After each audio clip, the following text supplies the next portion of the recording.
You have plenty of time to network here over the course of the day.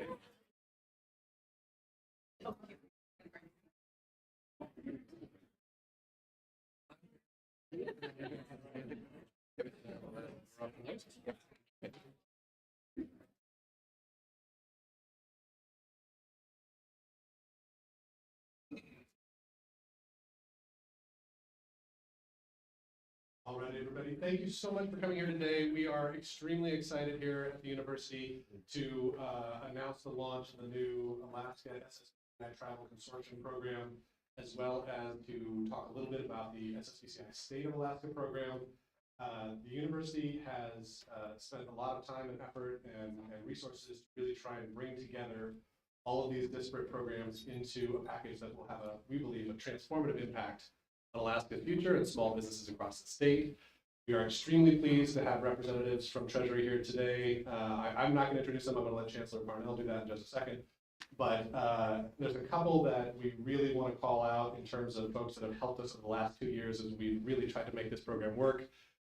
James, Alyssa, Fatima, thank you so much for all of the work you've done, for being there at every step of this way. This was an extraordinarily complicated program. 125 tribes partnered with the state. This has not been done, as far as I know, anywhere else in any of the other programs. We are doing something unique, and Treasury has been there with us every step of the way to make sure that it was a success. We really appreciate all that effort, and for you coming all the way up here, thank you so much. To start us off, I'm going to bring up Chancellor Parnell. He is going to give a land acknowledgement and say a few words. Thank you, John, and what a wonderful day. I hope you all feel welcome. We felt the informality, but also the love and beauty of the people in place. And the UAA campus here in Anchorage is on the traditional and ancestral homelands of the Upper Inlet Dena'ina people. And we honor that heritage and thank the Dena'ina people for their stewardship of those lands, both historically, today, and into the future. And it's just really my honor to welcome the treasurer. I want to disclose publicly that I did get a gift from the treasurer. It's a $1 bill signed by the treasurer's chief many hearts, and also pointed out to me it's wonderful to see Janet Yellen's signature on there, Secretary of the Treasury, 2 females on the $1 bill, first time in American history. Thank you so much. And today we are honored to welcome United States Treasurer Lynn Malerba to UAA in celebration of this exciting new partnership. Through collaboration with the Department of Treasury, as you just heard, UAA has built the largest business consortium of its kind in the country. The State Small Business Credit Initiative Tribal Program, or SSBCI, as most of us around here refer to it, will serve 125 federally recognized tribes across Alaska. This is going to be a game changer for Alaska and for our local economies. We see this program bringing in hundreds of millions of dollars in private sector loans and equity investments to rural and Alaska Native-owned businesses. The program continues the great work at the Small Business Development Center here at UAA and will create opportunity in some of the most remote communities in the country. This is a historic opportunity for Alaska, and you already heard of the 2 years of hard work. I do want to say thank you to the Treasury staff, as well as the Treasurer, for making this partnership a reality. I want to thank Treasurer Malerba for joining us today to launch SSBCI, the tribal program here in Alaska. Having Treasurer Malerba is especially appropriate given her remarkable background. In addition to her service in Washington, she serves as chief of the Mohegan Tribe of Connecticut and holds a Doctor of Nursing Practice from Yale. That's a doctor of nursing practice program here. So I was so excited to see that element of you too, that DNPs become treasurers too. That's an amazing testimony. These are 2 areas that UAA values greatly: honoring Indigenous culture and communities and advancing solutions in important such as healthcare. And your visit also marks the first time a serving U.S. Treasurer has visited Alaska. So please join me today in welcoming United States Treasurer Lynn Malerba.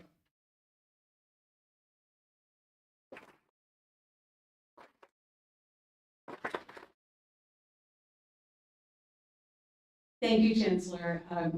Before I begin my remarks, I just wanted to say that I do feel the warmth and beauty of this place. It's really special. It feels special.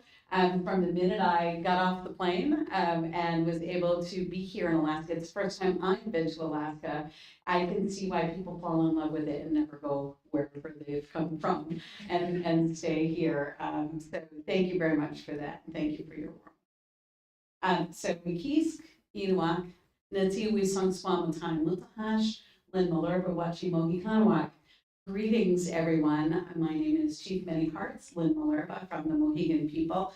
And my title, Songskwa, is the name for female chief because we had a female chief in the 1700s as well. So I'm happy to say that I'm not the first in Mohegan.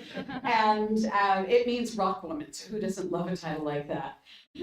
So I am really, really thankful to be here and I say Katapul Tamaush.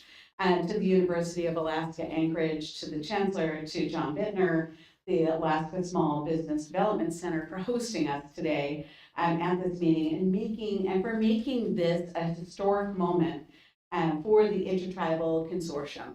That it is one of first of its kind, and I hope not the last of its kind, and you are paving the way to making sure this happens with other states, other communities, and perhaps other universities. And the tribes in Alaska are showing exactly how much can be accomplished when the federal government, the state, and tribes all work together. Because as we all know, we are invested in our communities, not just our tribal communities, the communities at large. We live with one another, we're neighbors with one another, we want to be good neighbors.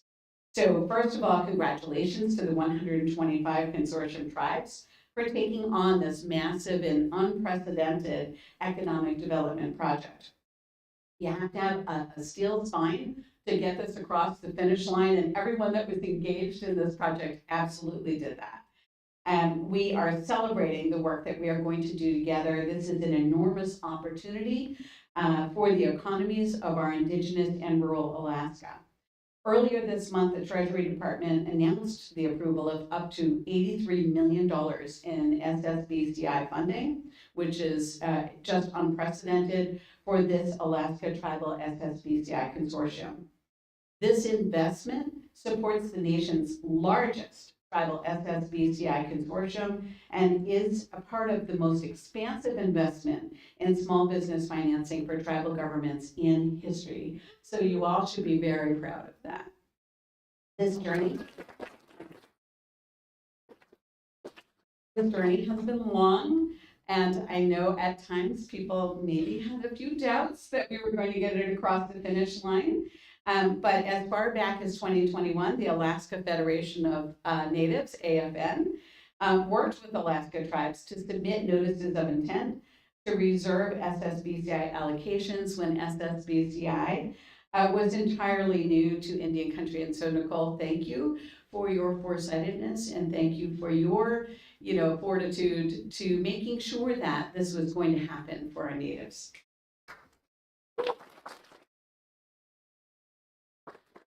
John and the university stepped forward to support this initiative and to support the tribes through a consortium. There were many phone calls and Zooms with tribes and Treasury staff. We did finally achieve final approval for this project, and I do want to thank John for also taking this on.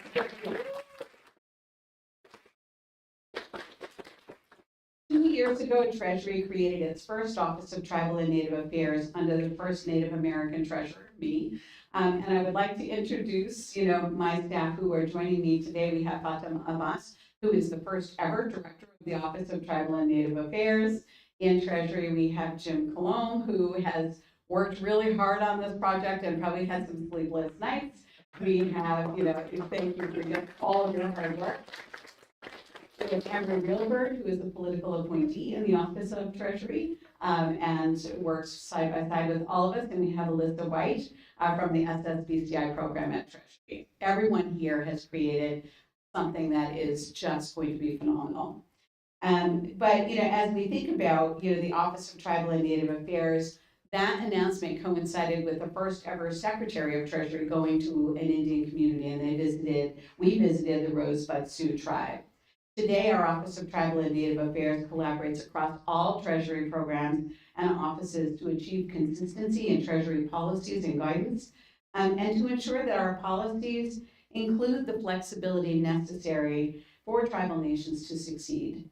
And we all know that tribes are all very different. Even within your own state, they're very different. We need to recognize that, appreciate that, celebrate it, and make sure that our programs do just that. And we had an unprecedented $30 billion in recovery support to tribes from Treasury. Our work continues with our staff, and we are excited to see this to fruition and to see what is going to occur with this SSBCI funding. We are committed to maximizing this funding for participating tribes. This consortium is unprecedented, and you've heard that a couple of times today, but it bears repeating. And for, intertribal, a small business program, and uncharted territory for Treasury.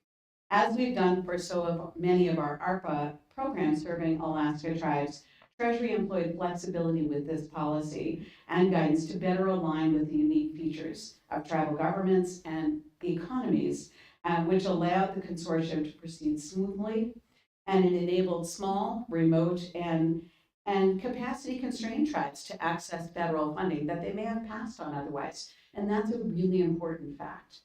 We're following the principles of the Executive Order 14112, which is a long title, but it's really important. It is reforming federal funding and support for tribal nations to better embrace our trust responsibility and promote the next era of tribal self-determination. This funding helps us do that. This order is explicit in calling for federal agencies to provide tribal nations with flexibility to apply for federal programs and support programs through intertribal consortia. This is exactly what was envisioned when that executive order was passed. While SSBCI was designed for states, we have customized these guidelines to better align with the unique features of tribal economies, including allowing the use of tribal enterprise funds acquired in commerce for private leverage. That's new. The Office of Tribal and Native Affairs at Treasury pays special attention to tribal concerns where they overlap with multiple Treasury programs. For instance, the success of SSBCI is very dependent on the success of Native CDFIs. We know that we all need to work together across all of the offices, across all of the programs at Treasury. It's important to know that building stable tribal economies provides tribal governments the ability to provide services for its citizens, as every other form of government does, whether it's state, municipal, or the federal government. Every government throughout the federal family provides services for their citizens. What's different about tribal economies and tribal governments is that we don't have a tax base.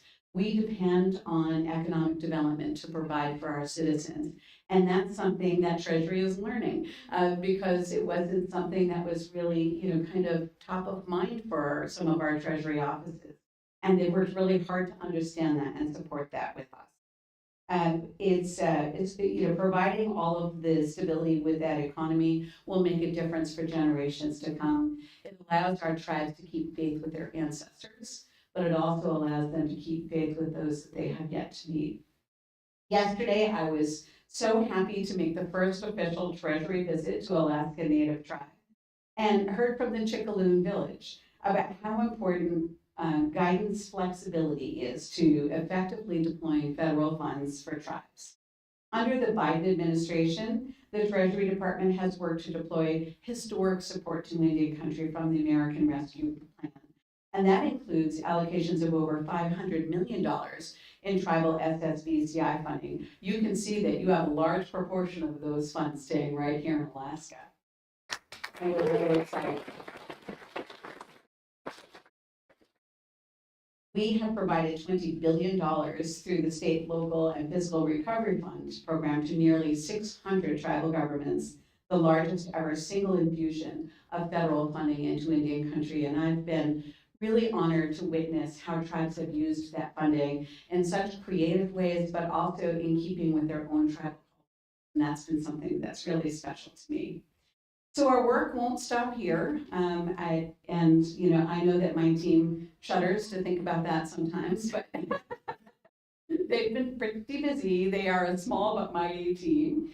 And we want to make sure that tribal capital access, that has been restricted for centuries, is provided in a more meaningful way to tribes. In 2023, the Federal Reserve Bank of Philadelphia found that over 46% of people in majority American Indian and Alaska Native census tracts lived in a banking desert, which is over 12 times the national average. That percentage is likely even higher across rural Alaska. Our shared goal is to dramatically change that with the infusion of SSBCI. These funds will serve some of the most rural populations in the United States, creating jobs and expanding capital access for tribes across Alaska. And we heard how important some of the funding has been for Starlink to connect our rural Alaska villages and communities. And I think that that's really going to be game changing here. Some Alaska tribes are already deploying these funds individually, and I wanted to share some examples today of how impactful Tribal SSBCI can be. The Akiak Native Community Tribal Council used their funding to address a long-standing need among all tribes in their region. The allocation is being used for a venture capital investment into UPIC Grant Services, a new grant lifecycle services company that supports tribes, nonprofits, and Native communities in identifying, qualifying for, and administering federal grants in the Yukon-Kuskokwim Delta of Southwest Alaska. Access to federal grants is critical to the economic health and community infrastructure in all YKD tribal communities. And I love this example because it shows exactly how SSBCI funds can be used in such a creative way. Not only in tribal business is a tribal business being supported, but the tribal business is addressing critical needs for an entire indigenous region.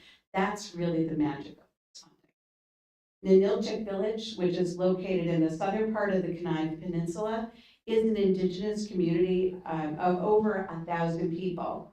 The tribe has invested its entire SSBCI allocation as equity investments in Itoyan LLC, a contracting company that provides the federal government with geophysical engineering services that is jointly owned by the tribe and the Cook Inlet Tribal Council.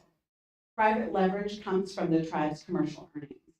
Cheyenne is now ready for more growth to provide even more benefits to the village.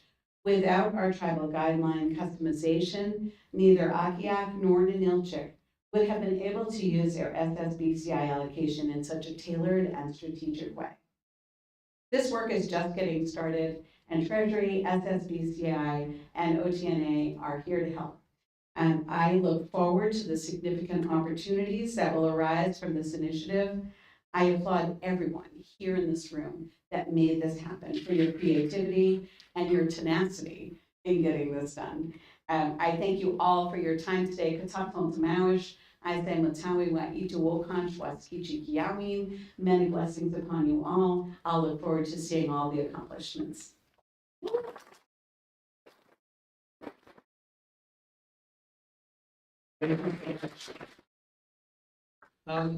So before we go into sort of the talk a little bit about more details about the SSBCI program, I did want to take a minute and just call out a lot of the people that made this possible.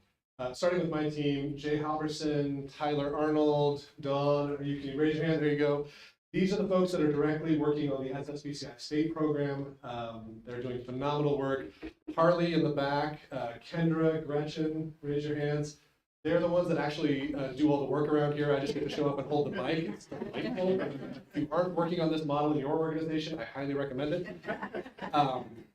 Everyone else in the SBDC team, I see Misty here, I see Mike here, I see a bunch of folks.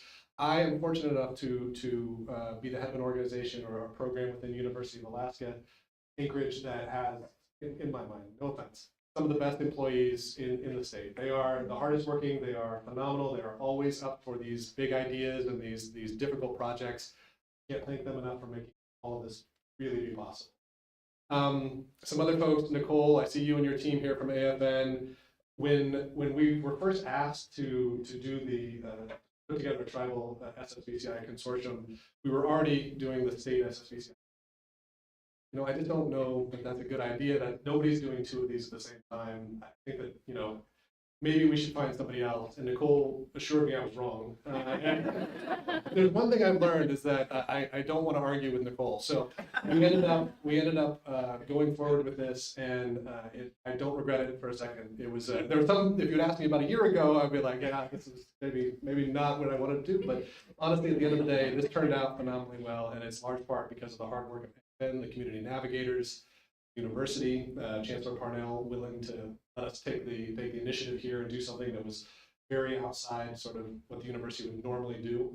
Ryan and Aaron, I see you're both here. These are folks within the university that have been integral, there you are, to making all of this possible. So it took a huge amount of people, all the folks in Treasury mentioned earlier, to really get this going. But at the end of the day, I think that we've shown that not only was this possible, not only was this the best way for us to go forward for Alaska and its tribes, but also we've done it in a way that works. So one of the benefits of having two programs, we were able to launch the state SSBCI program about 1.5 years ago.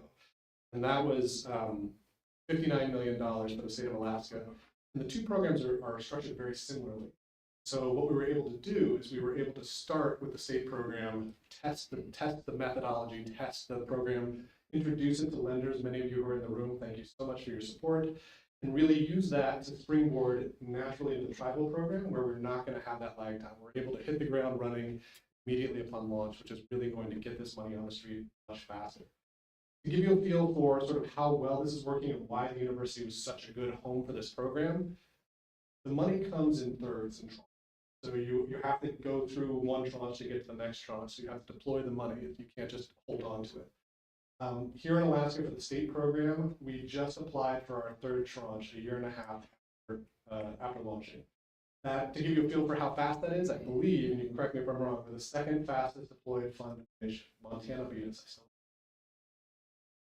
We've managed to fund $77 million, or to facilitate $77 million in new loans.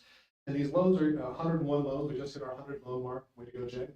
And these loans are being spread out all over the state, 29 different communities. And they're going towards exactly the types of business that the program was built to facilitate. 75 of those businesses are socially and economically distinct individuals. 59 of them are businesses with 10 or fewer employees. These are not large-scale businesses. These are businesses that otherwise would not have received funding, that we are working with lenders and working with equity investors drive new private sector investment.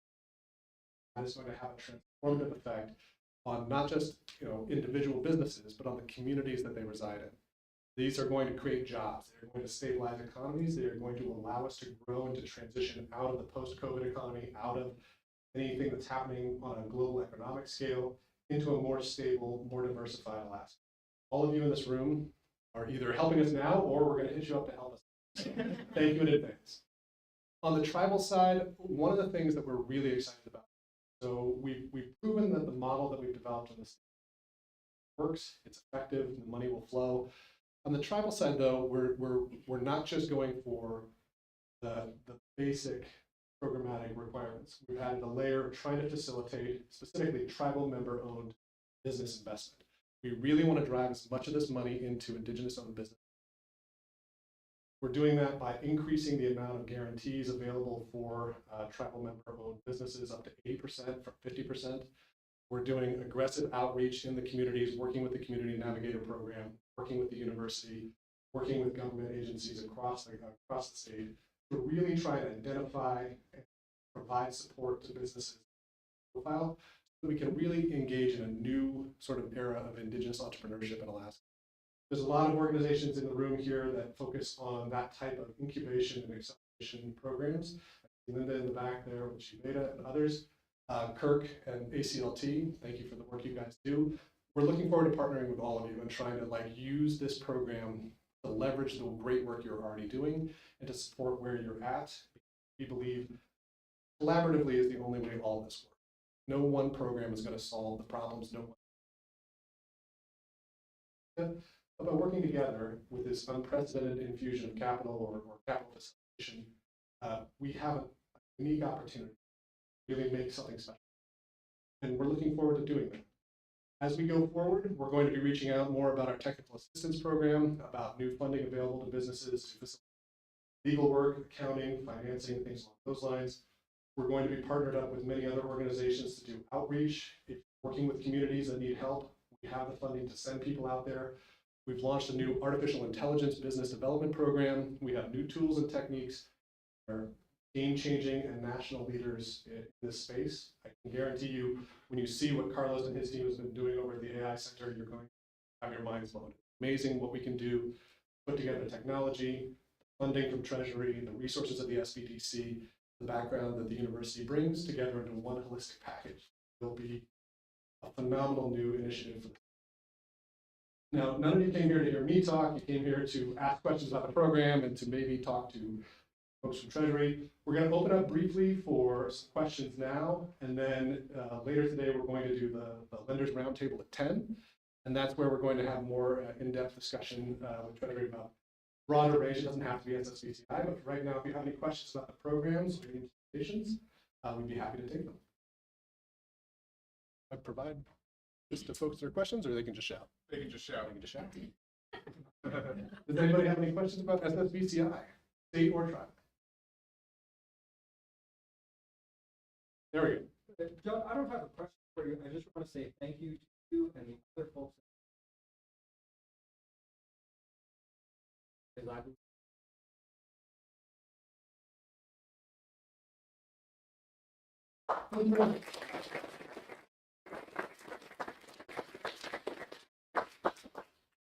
Yes. Tribes that are not part of this round, would be opportunities for them to in this, or perhaps thoughts for new moving forward once they understand how this works. I would defer that to Treasury. The answer seems to be yes. Yes. I'm seeing a yes from Melissa. I think that we would be open to it as long as it's mechanically possible. We are here to try and that's exactly the role we're trying to serve. Yes. Certainly.